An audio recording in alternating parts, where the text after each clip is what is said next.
Hello and good day, brothers and sisters. Today I want to speak about community. After all, that's why this channel has started. So let me give you a tad of relevant background and explain a little bit about where I'm coming from spiritually and what it is that I've done here to create community. Now first, I would strongly recommend a few of my other talks before this one. That way you'll get a better idea of where I'm coming from, specifically by listening to my other talks on ism, anarchy, science, and religion. You'll best understand what I mean when I use certain words like Antichrist, Christ, the Akaria, Atman, Buddha, and the others like them, and also where science plays a role. I use these terms a lot, but not in the modern ways that are typically understood. The long, difficult talk on anarchy and ism is an important one because it really makes certain details clear about what kind of community I'm called to build here. Anarchy has nothing to do with anarchism. And if that doesn't make sense to you, then you may have the wrong idea about what is being talked about here, just like the other terms. And I can't stress it enough, please watch the other videos first. Even if you disagree with me, at least we can be on the same page and you may understand where I'm coming from. Especially for this talk, where a lot of those elements are going to come together. Most importantly, for a clear understanding of what's being presented here, I would ask folks to please watch in the spirit for clarity and discernment. However it is that you do that, feel free to pause the video and take a moment to align yourself. Please discern everything you're about to hear internally from the spirit, not your emotions, not from the logic you have, but your center. So first, a bit about me. Since my first memories, I have developed quite a bit of relationship with the spirit. In my early childhood, I was shown that the world would suffer disaster and the geography would change. Some of these visions and new ones appeared to me throughout my adulthood as well. Perhaps as a reminder, and I say that because while I spent so much of my life trying to find and grow myself, I'd sometimes get too involved with the ego, and the spirit was there to bring me back with reminders, but visions and promptings. In 2015, I was reminded again of the disasters that are coming, and I would see that they are coming soon, and I needed to start preparing. It was quite the reminder and quite the wake-up call. And so sometime between 2017 and 18, I began thinking about buying land and building a homestead. I didn't make it too far into planning for my own family when in December of 2019, I was put under the influence of the spirit and I was called to develop for 13,000. I didn't sleep for 4 days and I was so overwhelmed with the spirit and flooded with information, more so than the usual. I was given instructions on how to go about that, using the technology that doesn't exist but could, using tools and techniques that not only have I never thought of, these things before, but for some reason no one else has either. I spent those following years, that following year perfecting the 4 trusts in the spirit. And since then, I've lived every moment for God and my calling to develop this community. Now, since I've adopted this calling and got my house in order, we abandoned our old ways of life and have been realigning the way we do everything. Now, I've been a hermit for over 10 years. And in those years, I died. And now I come before you, before everyone, arisen and anew. I rose from the ashes of my own ancestors, those who were burned by the scourging fires of the beast, destroyed by sickness but sown by truth. I am that fiery lotus born of those ashes, pushed forth by the growing stalk that is the spiritual growth and knowledge. I am the void manifested as the one who became the many to experience, to expand and contract into and out of my many forms. And in this form, I come before you as a man, as a son of God, a messenger ready to serve and deliver a community from the coming cosmic reset that will wipe clean and reshape the face of this earth. The community to be developed will be a reflection of the grand design, built in God's image, built to be more sensible in our day-to-day goings, where the structures themselves accommodate life and are friendly to life, all life, where the types of technology being used don't destroy our environment and us along with it, to build in a manner that complements the human being and allows him to thrive by encouraging healthy lifestyles, where community service is the foundation, where community service brings individuals together to have personal and communal experiences that would allow people to create and grow as individuals and as a community, to serve God through service to each other and not the beast corporations and the abstracts, to take place in culture, exploring past, present, and future traditions that complement the human being by allowing humans into a balanced, healthy environment to thrive. Now, what we're doing most definitely is not for everyone. To live in a healthy alignment with the spirit It will require a daily commitment, for which many means a major lifestyle overhaul. And no, this isn't some new religion. There is no church building or requirement to practice specific religious or spiritual beliefs. The community is lacking of all isms as intended by God, by His gift of free will. Now, that doesn't mean, however, that we won't have to change the way we think and view the world in order to align with the Spirit properly. And I talk about this far more in depth in the other talks, but in summary, when I say the Spirit, I mean God's Spirit, which is our soul. I'm speaking to the subtle matter energy that is in everything, that literally allows reality to be here in this 3D form where we can take part as humans. The energy that is the very Spirit of God and reflects God in the form that is our environment, that is each other, that is our universe. When it speaks to us through the divine messenger, what folks call the higher mind, the Buddha, the Akarya, the Christ mind or Agni, or what's been called the Holy Spirit or Hermes, Thoth, Tahuti, Mercury, Hermit for starters, but known by many, many other names. It is, as they say, the truth is only one, but the wise call it by many names. It is the spiritual being which sacrificed itself as a whole, splintering itself into us, so we individual, egotistical humans could be here on earth. And so when we align with this energy, the spirit we are aligned with is with the Spirit of God, and we can live in a manner that would bring about an ultimate freedom from our own oppressive states, including our own sin or disease. Yes, several isms, namely the church, among others, do make similar promises. The difference is they do so in exchange for authority over you and your life, using fear to keep you in line, because the church says do, but the Spirit says done. And what I've done in the Spirit is so much different than the way the church personifies cosmic forces and definitive objective truths and then formats them into adventure stories, which has resulted in confusion for leaders and followers alike, struggling to discern the stories from church, so that you must rely on a holier than thou man who can discern for you. Keeping faith, he isn't a snake in the grass, and he understands the truth well enough to give it to you in the first place. Unfortunately, as we have descended the ages, the practice has led to the worship of false idols under spiritual tyranny. Fortunately, no matter what culture you practice or ism you subscribe to, there are few ways by which everyone agrees would lead them to enlightenment or to the Spirit for guidance and clarity. This can be done so without the attachment of ism and shared with each other in community through culture and service. The trust documents I've drafted in the Spirit encourages and teaches the removal of ism, and encourages the discovery, study, understanding, and the sharing of the undeniable truths about these things, so the facts can be better understood as facts without the dogmas or isms. And so this way we can live by these facts in a manner that suits our callings or purpose in life as individuals, instead of as another man's purpose or his ideas about those ideas and facts. It is, as I explained in a previous talk, Science and Religion, the church creates ism from the church, which separates us from the truth. The truth is the truth, and the truth can always be found and always will be known internally, but externally the truth is hidden under several layers of illusion. Now, when there is no ism, no illusion, the truth is clear, and it can look like this, right? You must eat to live, you will starve to death, you must need to drink water or you will die from dehydration, etc., etc. All these facts are undeniable truths. Now, there are truths behind these truths, and that makes them truth. And so if I talk about those truths and live based in these truths, does that make me a priest in a religious order? Or is there a religion that practices breathing or eating or drinking as its focal point for worship?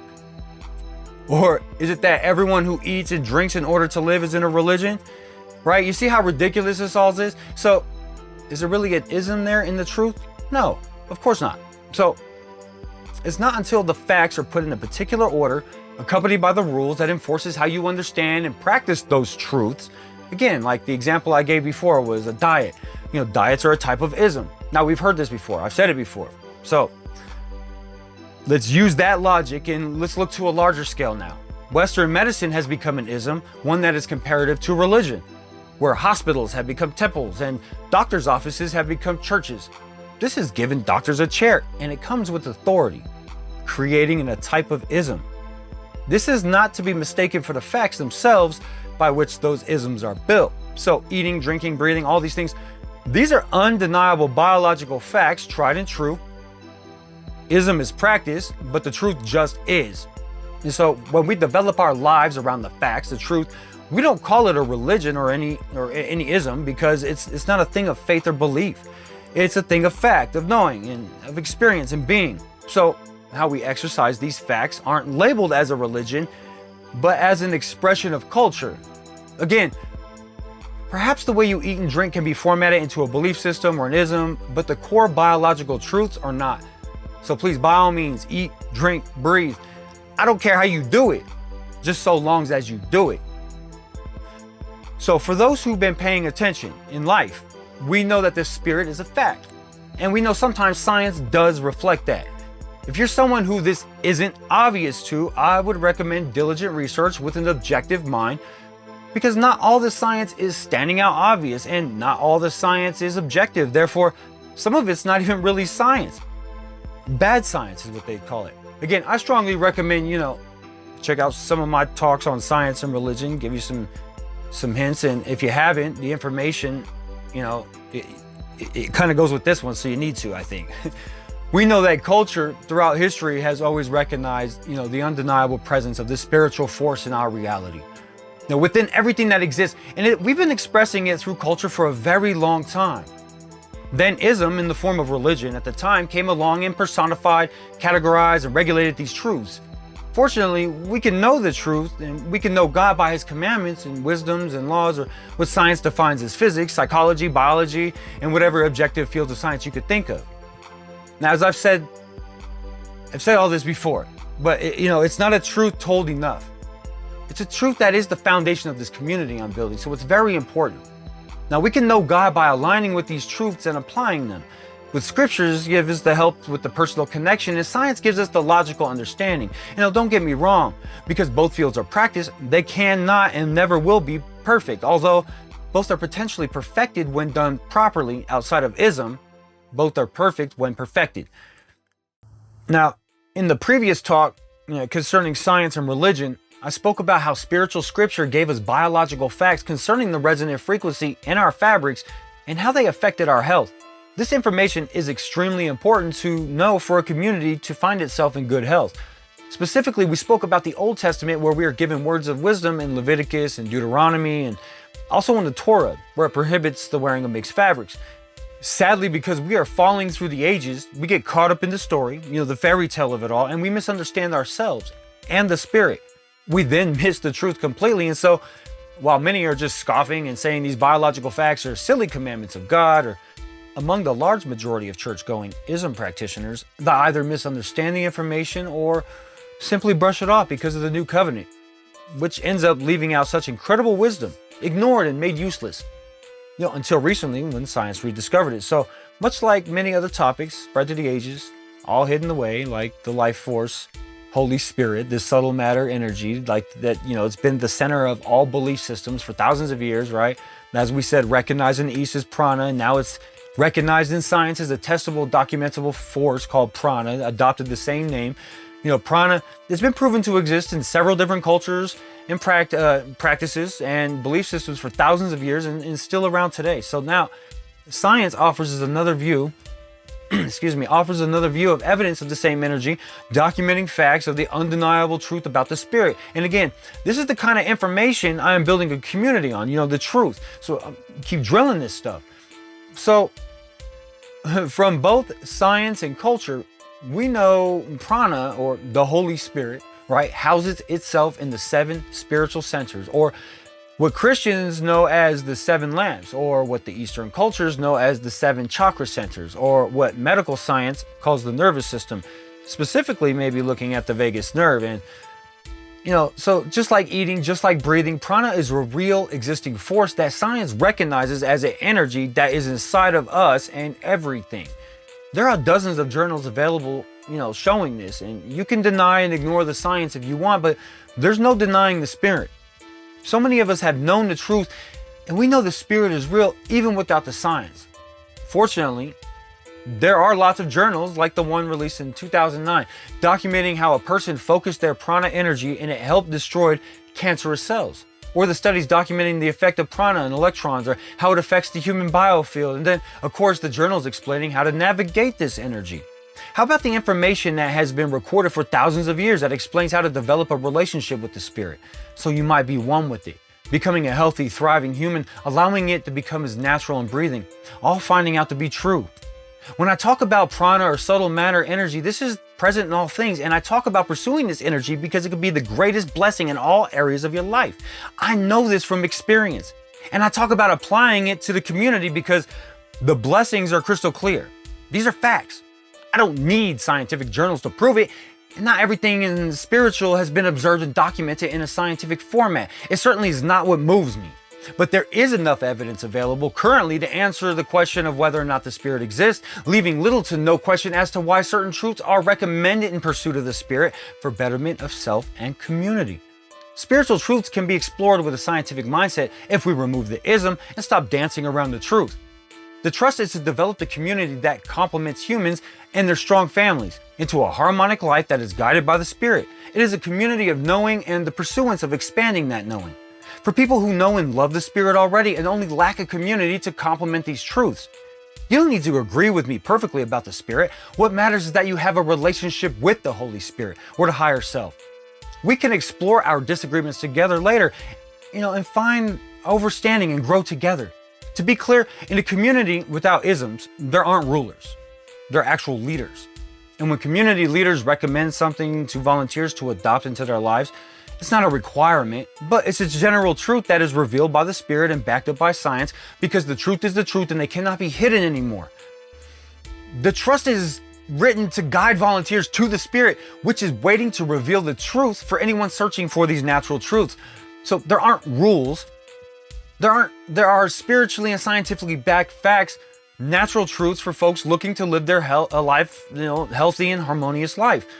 So to be perfectly clear, community leaders are not there to regulate anyone. On the other hand, they're there to help support individuals and help them to discover and apply these fundamental truths to their lifestyle so volunteers may maintain their lifestyles as they see fit, applying these truths in their own personal way. The idea is that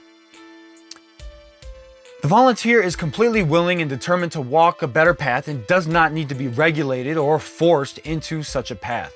The Spirit is real. The crystals oils that flows through the spine delivering prana, life force, energy throughout the body. It's real. The higher mind, or what folks call the Christ mind, the Akarya, is real. God is real. Whatever you want to call it, is real. There is an undeniable divine force, a spiritual energy that speaks of an eternal truth that is so profound it will change everything for those who align with it. So pure that the wicked are repelled and the sinful prefer the more easily obtained fleeting pleasures.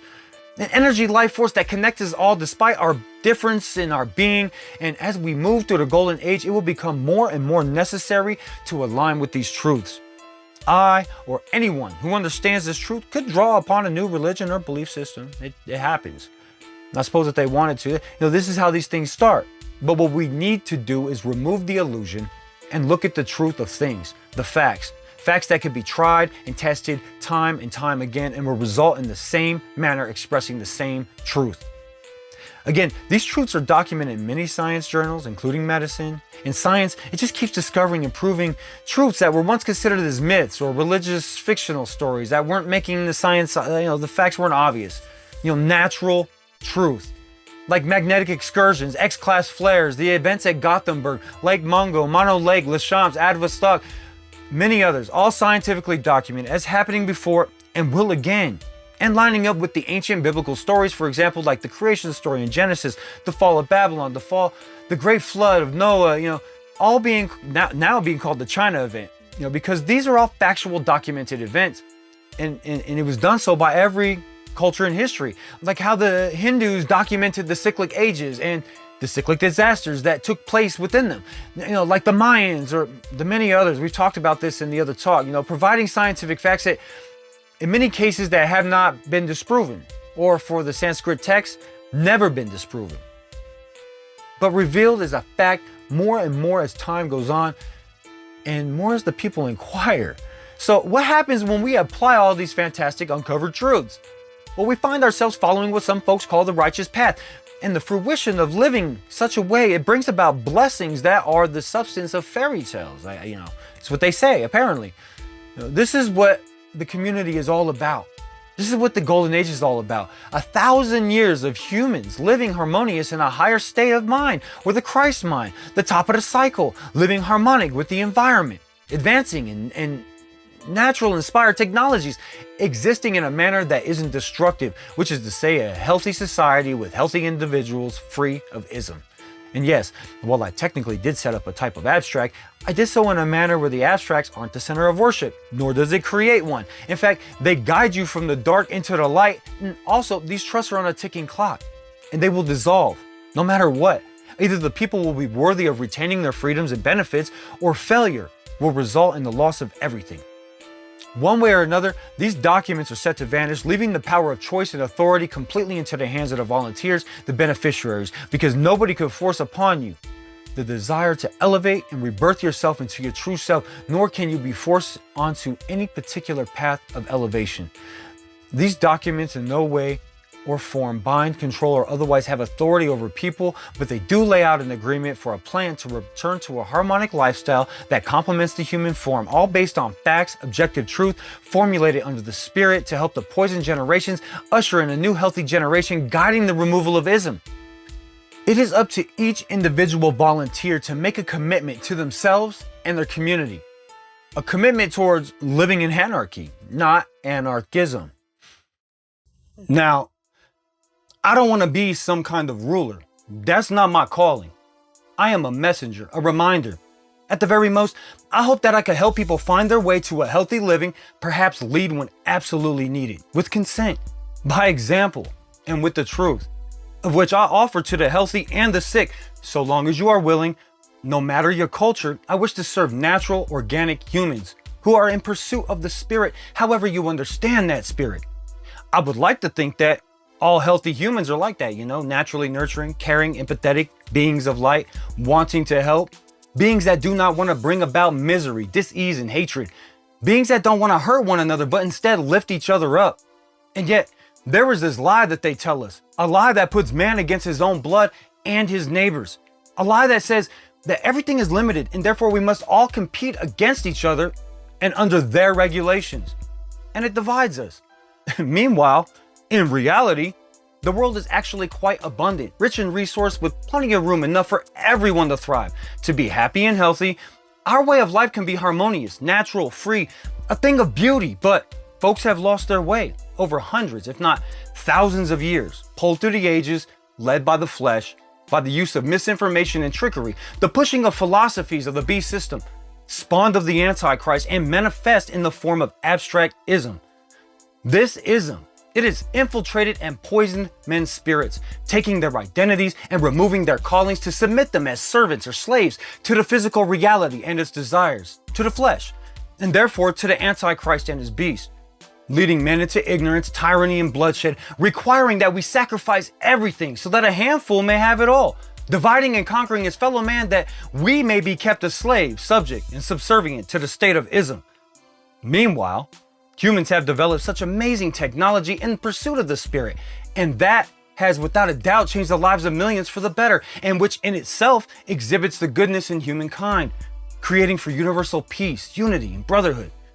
Unfortunately, the isms we have foolishly accepted has developed technology that advances the lives of everyone just well enough to sell it on the market, so consumers will gladly trade their moral standards for health or creature comforts, all the while adopting new corporate ideologies and identities, only to snuff out the majority of life-changing potentials that the technology had to offer, so we can consume our poisons for fleeting pleasures. We sacrifice our wisdom for profits, and so our knowledge gained through ism has made us skeptics and cynics, leaving us greedy and unfulfilled.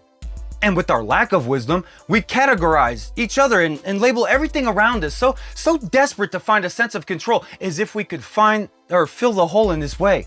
The damaged and the sick minds that gatekeep technologies and its uses regulate otherwise wonderful creations, making use of them for sick purposes. And so, instead of improving our experience, we deteriorate our environments, and thus ourselves. We're too critical and we lack empathy. We see ourselves as less than the machines we are dependent on and now becoming one with. Ism has let us forget who we are and what we're capable of. So we call upon external technology to fill in the gaps and fix us, taking refuge in the machine, in the beast, instead of looking internally for humanity, for the spirit. So now we have a world society so desperately in need of us to revert back to humanity, to embrace and to follow the spirit, and to uphold universal truths with kindness, love, and with the commitment of service to one another. Without these duties being fulfilled, our lives will only be subject to violence and suffering, and it will end in total loss as it always has. There are many of you who can see it, and those of you who have suffered it. The feeling of hopelessness, suffering, loss, the despair from the current global system that does not discriminate on whether you're a child or an elderly person, whether you've done good in your life or that you're trying to do good in your life.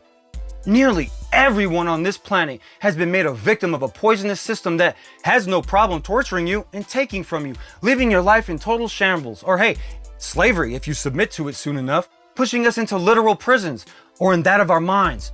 The diseased spirit of men fear actual progress in the light of the soul, crippling and retarding us into fear and ignorance, bringing about political dictators and tyrants that will never go away as they are consistently replaced with every revolution revolving in the circular system of ism. It is when we finally stand up under the authority of the Spirit and act on behalf of what's right, high vibrational, natural, harmonious, with patience and love and kindness, stripping abstracts from our egos, uncovering our true selves and identities. It is then when the power is returned to the person and thus to the people. It is then when we reclaim our innate authority that was given to us by God at birth.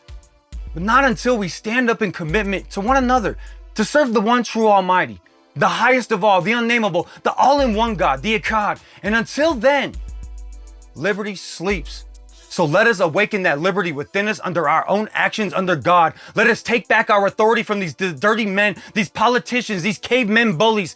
Let us take away the authority from their ideals and their abstracts and return that energy, return that power internally into the Spirit while we shall rise from our own ashes, reborn as deprogrammed individuals, conscious under one. Let us remove our isms, remove its regiment over our lives, removing the ideals that tell us what to think, how to feel, and when. These isms made of men under the beast systems that regulates you, that works you, that fasts you, and when it's done, sacrifice you like cattle, identifiable only by a number, and then off to the slaughter. Don't give yourself to these systems, these unnatural abstracts manifest of poisoned men who serve the Antichrist and its beast systems. Those who wish you to be a slave and or transhuman machine, to be ruled by machine men with transhuman hearts. Stand up. We are not intended to be machines or transhuman artifacts of the beast. We are not intended to be tools or slaves. We are man. We are the very Spirit of God put in this physical body, and we are capable of all great things. And we are here to exercise our innate authority through our spiritual character on this earth, to serve one another in the Spirit that we might thrive and have experience that would grow our being in these cosmos. We have the love of God in our hearts and only the unloved and unnatural hate. So don't give yourself to hate. Don't give yourself to the unnatural. Don't give yourself to corporations and abstract authorities like the government machine who gain from your suffering. Don't give yourself to their prophets and to their wars. In Luke 17:21, Jesus says, "The kingdom of God is within you." The Vedas show us that all we must do is look inside, look internally to invoke that Holy Spirit and let it wash over our spirit that we may be one thing happening. Let it guide you that we may exercise the power to create in the light, the power to create technology that won't destroy us, to have authority that would cultivate our happiness, that would make our lives free and beautiful, to make this experience an amazing adventure of learning and love. True, absolute liberty, free agency brought about in the name of God. So for the sake of anarchy, let us use this authority for the betterment of all humans. Let us use this authority to unite in community service to one another. And let us fight.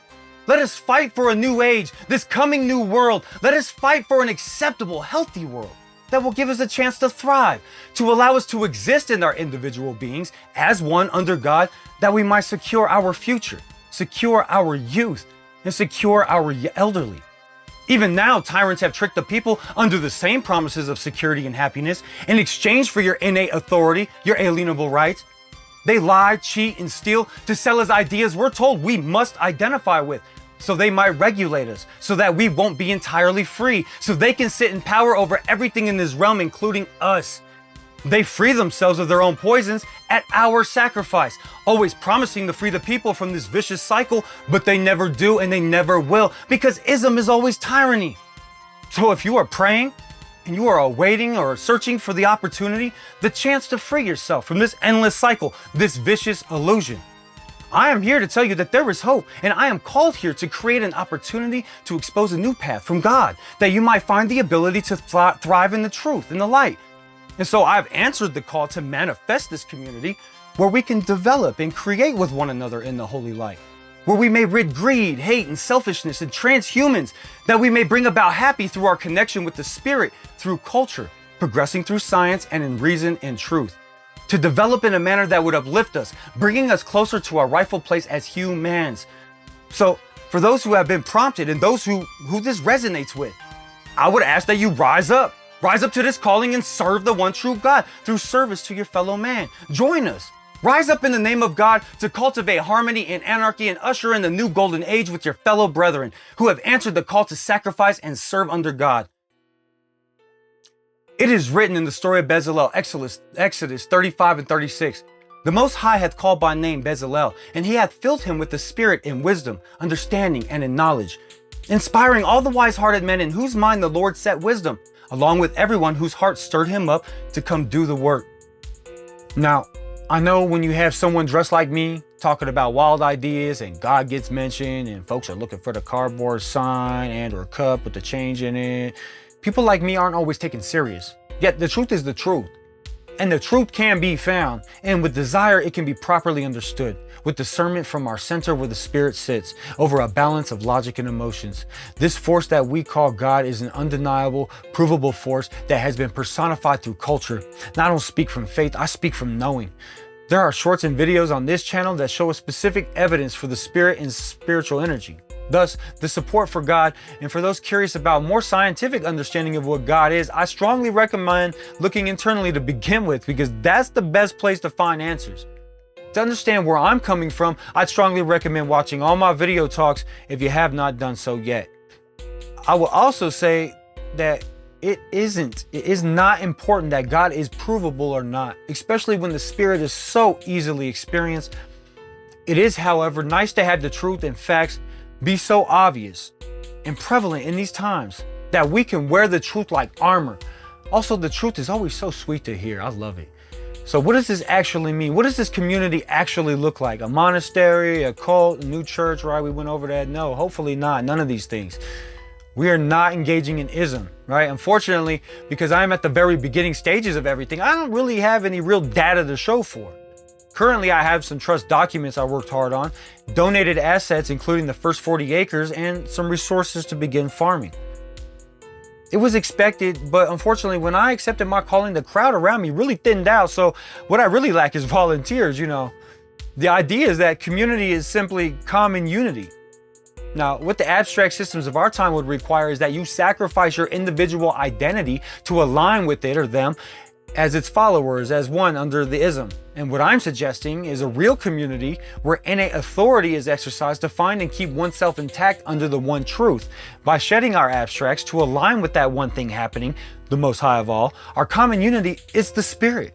We gather in its light and we engage in free agency of the physical for fulfilling, thriving experience. And no, that's not a free pass to freely engage in poisons. But how do we do that, right? Well, for starters, everything is to be observed carefully, so we can study ourselves along this journey in order to reflect along the way. This way we can stay committed to self-improvement. And with that said, what follows may be argued as a theory, but I know it to be the truth. And it is what it is. It starts with knowing who you are. Who are you? Do you know who or what that is?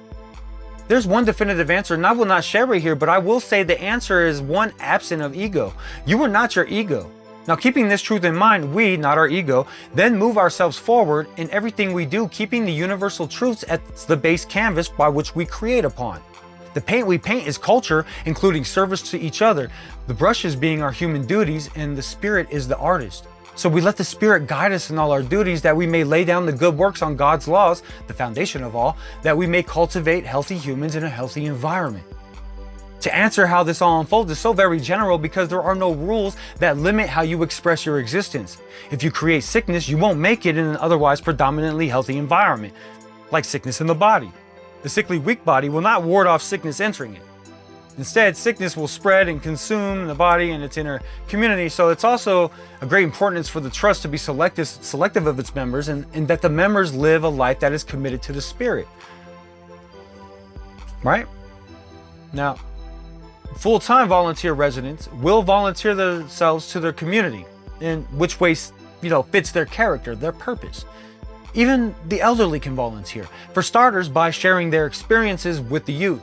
Now, everyone has something to offer, a skill set, talents, all of which are of value. Even the frequency by which an individual will volunteer their time depends on each individual so that she or he can serve hers or his community within a realm that allows them to grow spiritually in a healthy manner that does not deteriorate the volunteer. So, folks aren't going to be volunteering slave hours. The details of every individual's volunteer detail will not only be unique, but is a shadow of them and therefore will continuously evolve. Committing to community service, it opens up access to land and its improvements, including a house and many other necessary in-kind benefits that would allow people to serve. The act of giving service to others in itself is proven to extend your lifespan, plus all the obvious benefits that come along with giving service. So we want committed volunteers to have everything they need. The idea is that we serve each other instead of abstracts, and we're able to generate our own resources in-house. You'd live a life that exposes and amplifies your purpose and encourages you to grow into and fulfill that purpose, where you can live for experience instead of struggling to survive, preparing future generations for the inevitable cosmic reset so that our families may continue into the new world. And if nothing else, we've prepared our future generations into a safe environment where the environment otherwise is socially and naturally is deteriorating. So for example, if you are a person who is interested and is serious about volunteering, you'd come contact me and we would talk. Now, if you agree and I agree this is for you, you'd be agreeing to volunteer with the unit trust, which by default will place every volunteer with some sort of farm-related duty. Exceptions will be rare, but don't worry if you're a person that struggles with physical work. There are many things folks can do that isn't physical. Service to the Bezalel family farm is local unto itself, and it is likely that donating service to the farm could create a burden on the volunteer, and so the trust encourages full-time resident volunteering to access the benefits and relieve some burden. In-kind benefits are available to all volunteers, but membership benefits for full-time volunteers are a bit more extensive. They are resources that would allow the volunteer to serve a little easier on site by addressing trust-related burdens. For example, let's say we have a volunteer who is looking to reestablish themselves in life and is looking to be surrounded by other people and who share common goals and their similar lifestyles, right? Perhaps tried the everyday rat race, and they don't like it. They want to do better in their life and just want to do something different maybe than what society is doing. It's poisonous and destructive, right? So they're prepared to be completely committed to their community service. This volunteer would have access to what's called the tri-trust, starting with the land trust and then the development trust and lastly the gift trust. So let's say the volunteer lives 2 hours away in a rental apartment, making any service to the community extremely difficult, nearly impossible once we factor in commute, the cost of commute, whatever work hours they have, plus personal time for themselves, eating, sleeping, hobbies, and then we're going to put in the volunteer hours. Yeah, so the land trust offers the volunteer residency on the trust property.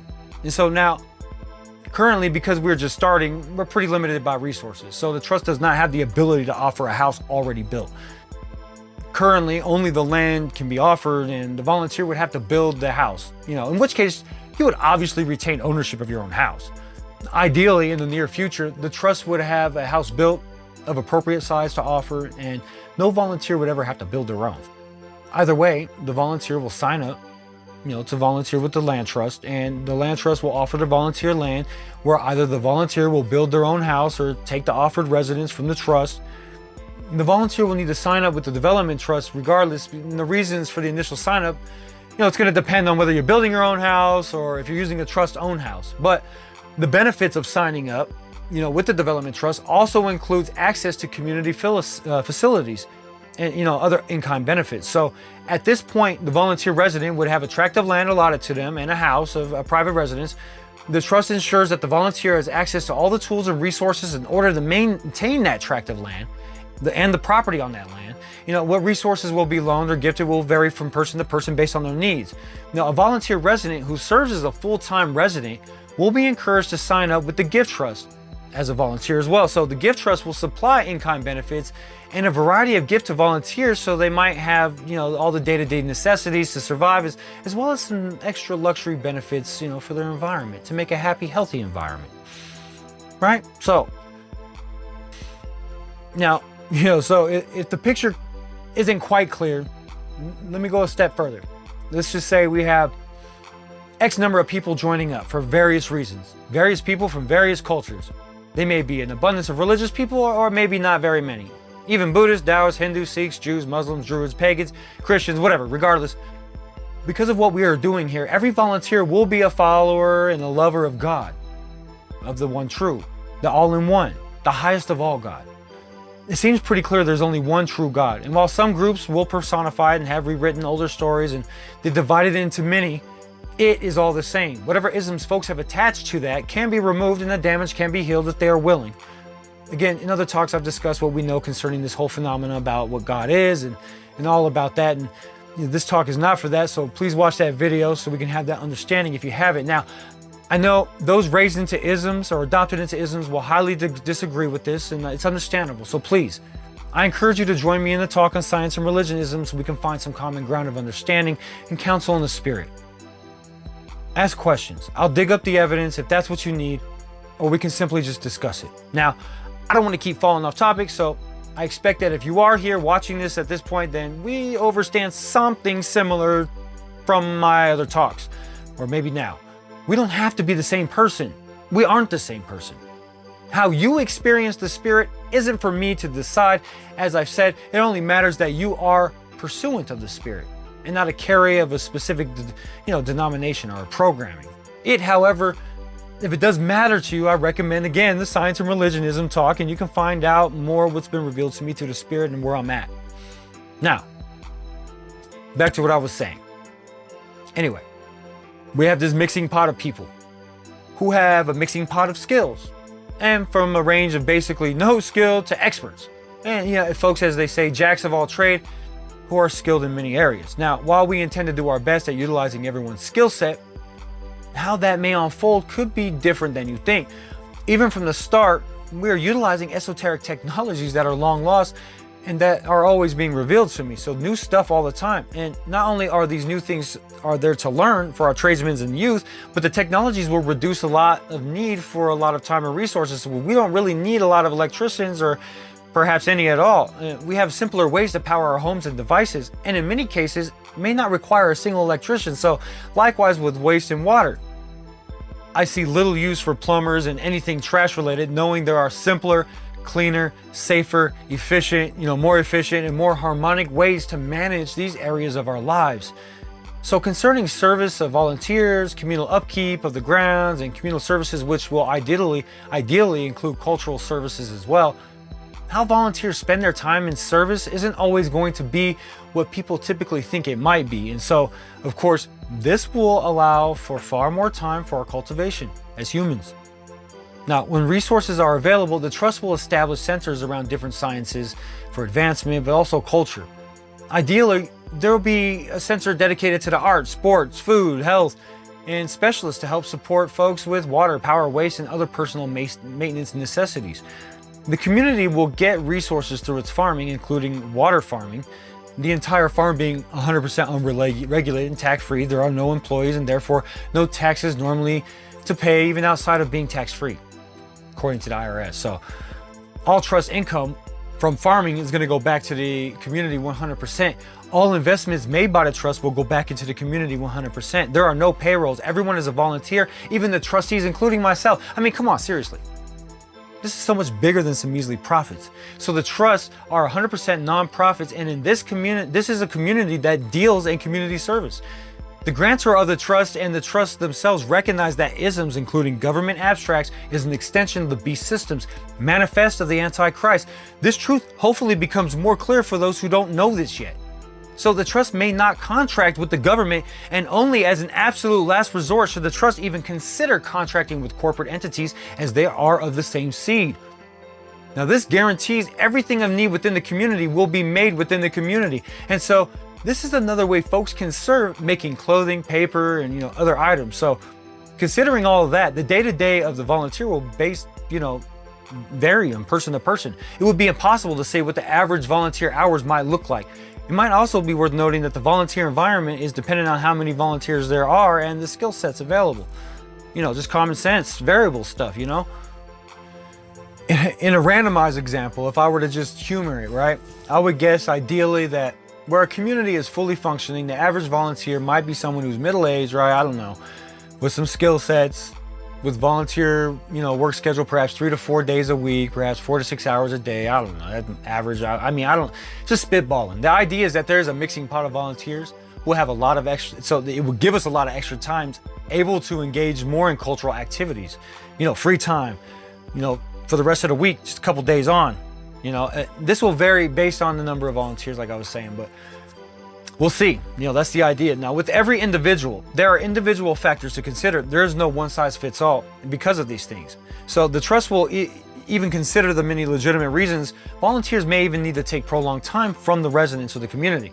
So if folks are full-time volunteer residents and they wish to take days or even months to handle some of the, out of the community business, the trust can work with volunteers, keeping the residents safe and intact so long as the resident is communicating with the trustees beforehand. Perhaps even, seasonal volunteering might be a thing. I don't know. The environment, it is to be a natural one that is loving and encouraging, very positive and bright. Water, power, and food harvesting will be a natural process.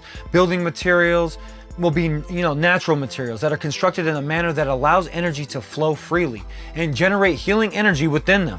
I know a way that already works in separate areas of science that we can utilize natural materials to build walls that would also improve your health and would power your devices. Now, I haven't been able to get that project off the ground yet because I'm currently working on the water machine generation.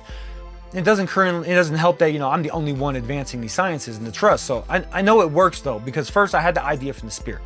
The whole experience is 100%, and I don't doubt that.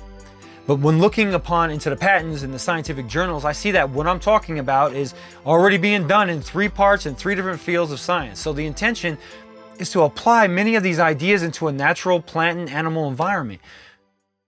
You might say that what we're doing is not a normal society where they build parks in the city, but we're building a community in a giant park, right? The idea is to build the most natural environment to a degree. So when you step outside, you're surrounded by life that doesn't, we don't negate building sensibly for human comfort and safety, but how our modern society is doing it, it's terrible, it's destructive. And they tell you that's the only way. Really, it's the most profitable way because that's corporatism. We will be cultivating the individual and the family so that each household will be self-sustained individually and then able to fully serve the community, thus a self-sustained community. People have learned this lie that it's okay to be dependent on a community, but really the community is supposed to be dependent on the individual and the household family. When that individual is healthy, his community is healthy. Then he can rely on his community, not depend on it. The key is to have the Spirit pursuing, and loving natural humans who truly desire to do better, to have better, to leave a legacy of abundance for the future families in a world that's deteriorating and about to be washing away the unnatural. I've been shown exactly where to build, how to build, and for how many. My path is clear and I know exactly what I have to do. I've been given exactly the word that I've been needing to commit and to do what I have to get the result the universe is looking for. The Spirit guides me and I do not question God. I do prepare for a reset of this planet, a kind of washing, and it's been documented many cultures and many times telling the same disaster story. I received it through the Spirit, but it is well documented in science today and on top of cultural practices for thousands of years, all the way back to Sanskrit and the cuneiform tablets. Even if it does not take place in our time, there's nothing wrong with preparing your lineage for the inevitable. So, understand though, the community is not demanding compliance. Though the community would be best complemented by sensible people who are willing to explore for the better, who are in love with the Spirit, and who will be in pursuit of that Spirit. The Spirit tells me that there are people who have been thinking about and are waiting for such a place, and that there are people who are heavily prompted, influenced, and pushed and called by the Spirit to join such a community. Folks who already have a relationship with the natural forces of the universe, with Christ, the Atman, the Akarya, the Holy Spirit, the spiritual force of God that has been written under so many epithets, so many cultures. Now, I can only share so much publicly. I've made this video for all the curious people so they might have at least a little slightly better understanding. Much of the details are confidential and I have to be careful because I've already shared quite a bit, quite enough. I will leave you with this. If anything grabs you about this video, let's talk. Leave comments, ask questions. I left the email in the description below so you can write me and inquire. I'll do my best. I appreciate your time. Thank you for watching. This channel has posted other videos with more to come, hopefully. Videos that will hopefully leave you with more insight into knowledge that we plan to apply. I invite you to watch them and pray and meditate on them. Pray and meditate on this video. Before I head out, I have one last thing to share with you. While preparing to record this video and the talk I did on anarchy and ism, after all the writing had been done, everything been done, I came across this quote like right at the last minute. It was so spot on. I can't believe I hadn't seen it years ago when I began to study the topic. I'm so glad that I just found it now, and I want to share it on screen after I excuse myself, so please stay tuned. Thank you for watching. Stay conscious. Stay blessed. God bless.